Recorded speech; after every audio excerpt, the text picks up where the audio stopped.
नमस्कार मित्रों, मैं राघवेंद्र पांडे आप सभी का धर्म विज्ञान चैनल पर स्वागत करता हूं। मित्रों, आज हम लोग बात करेंगे मीन राशि वालों का अगस्त माह कैसा रहेगा। मित्रों, यह प्रेडिक्शन मून साइन पर आधारित है, अतः जिनकी चंद्र राशि मीन है उन्हीं के लिए यह वीडियो है। अगर मीन लग्न वाले भी देखना चाहें तो देख सकते हैं। सबसे पहले बात करते हैं कि मीन राशि वालों का अगस्त माह में ग्रह गोचर स्थिति कैसी रहेगी। जहाँ तक ग्रह गोचर स्थिति की बात है मीन राशि वालों की, तो पूरे महीने राहु 12वें भाव में, केतु 6ठे भाव में, वक्री शनि प्रथम भाव में, मंगल चतुर्थ भाव में और शुक्र सप्तम भाव में रहेंगे।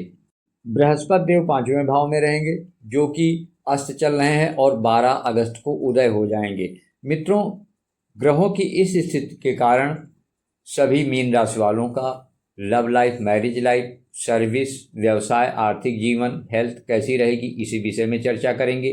इस महत्वपूर्ण चर्चा को आगे बढ़ाने के पहले मित्रों, आप सभी से विनम्र निवेदन कि अगर पहली बार इस धर्म विज्ञान चैनल पर आए हैं तो धर्म विज्ञान चैनल को सब्सक्राइब जरूर कर लें ताकि आगे आने वाली सभी ज्ञानवर्धक वीडियो आपको मिलती रहें। अगर वीडियो पसंद आए तो इसे लाइक एवं शेयर अवश्य करें। आइए मित्रों, अब इस महत्वपूर्ण चर्चा को आगे बढ़ाते हैं।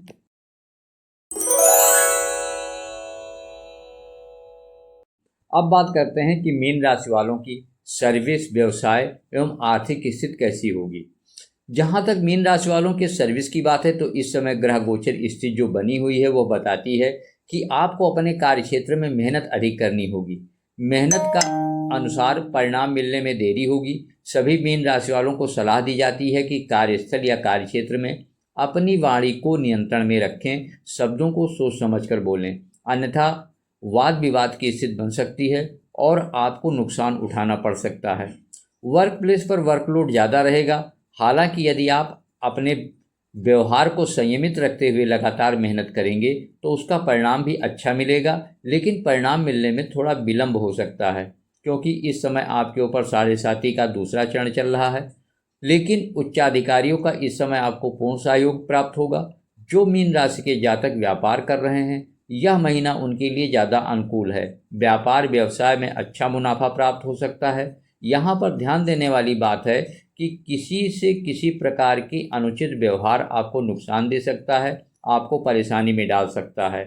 अब जहाँ तक आर्थिक स्थिति की बात है तो मीन राशि वालों के लिए अगस्त का माह अच्छी सफलता लेकर आ रहा है, लेकिन राहु देव 12वें भाव में बैठकर आपके खर्चों को अनायास बढ़ाते रहेंगे। इस फिजूल खर्ची को नियंत्रित करना अति आवश्यक है।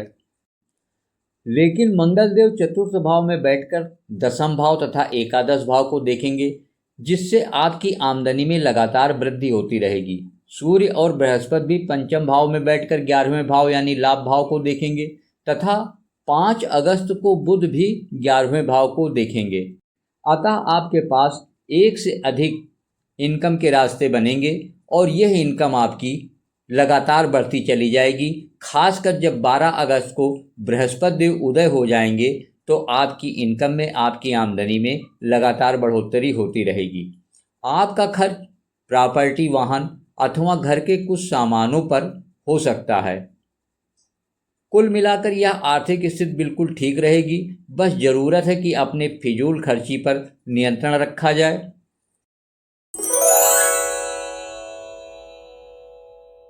अब आइए बात करते हैं कि अगस्त माह में मीन राशि वालों की हेल्थ कैसी रहेगी, स्वास्थ्य कैसा रहेगा। जहां तक मीन राशि वालों के स्वास्थ्य की बात है, ग्रह गोचर के अनुसार पूरे महीने शनिदेव वक्री अवस्था में आपके प्रथम भाव में रहेंगे। अतः अगर आप अपनी दिनचर्या को ठीक रखते हुए संयमित जीवन बिताएंगे तो सेहत ठीक रहेगी। अन्यथा 12वें भाव में बैठे राहु देव और 6ठे भाव में बैठे केतु देव सेहत संबंधी कुछ न कुछ समस्या देते रहेंगे। ऐसे में पेट संबंधी समस्या, अपच, गैस्ट्रिक, बड़ी आंत की समस्या, कब्ज, एसिडिटी, पेट में जलन आदि रोग हो सकते हैं। 17 तारीख को जब सूर्य आपके 6ठे भाव में आ जाएंगे तो इन समस्याओं में काफ़ी कुछ कमी देखी जाएगी।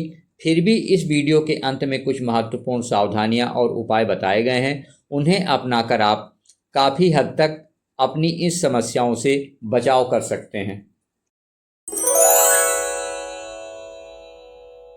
अब आइए मित्रों बात करते हैं कि अगस्त माह में सभी मीन राशि वालों की लव लाइफ, मैरिज लाइफ और पारिवारिक जीवन कैसा रहेगा। अगर मीन राशि वालों का यह महीना प्रेम के दृष्टिकोण से देखा जाए तो जो लोग रिलेशन में हैं उनके लिए यह महीने की शुरुआत थोड़ा कठिन हो सकती है। सूर्यदेव पंचम भाव में है, अतः आपके पार्टनर में ईगो की अधिकता देखी जा सकती है। जब 5 अगस्त को बुधदेव भी पंचम भाव में आ जाएंगे तो तकरार और नोक झोंक की भी स्थिति देखी जा सकती है। जब सूर्यदेव 17 अगस्त को छठे भाव में चले जाएंगे तो यह समस्या अपने आप खत्म होने लगेगी। आपसी बातचीत से सामंजस्य बढ़ेगा। 22 अगस्त को जब बुधदेव भी छठे भाव में चले जाएंगे तो आपके संबंधों में और ज़्यादा घनिष्ठता देखी जाएगी।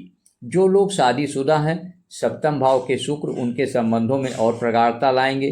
वक्री शनि की दृष्टि भी सप्तम भाव पर पड़ रही है तो बीच बीच में मिसअंडरस्टैंडिंग आपस में पनप सकती है और आप दोनों के बीच दूरी भी बढ़ सकती है। दूरी ऐसी कि हो सकता है किसी कार्यवश आप कहीं बाहर कुछ दिन के लिए चले जाएं अथवा आपका पार्टनर किसी विशेष कार्य से कुछ दिन के लिए बाहर चला जाए।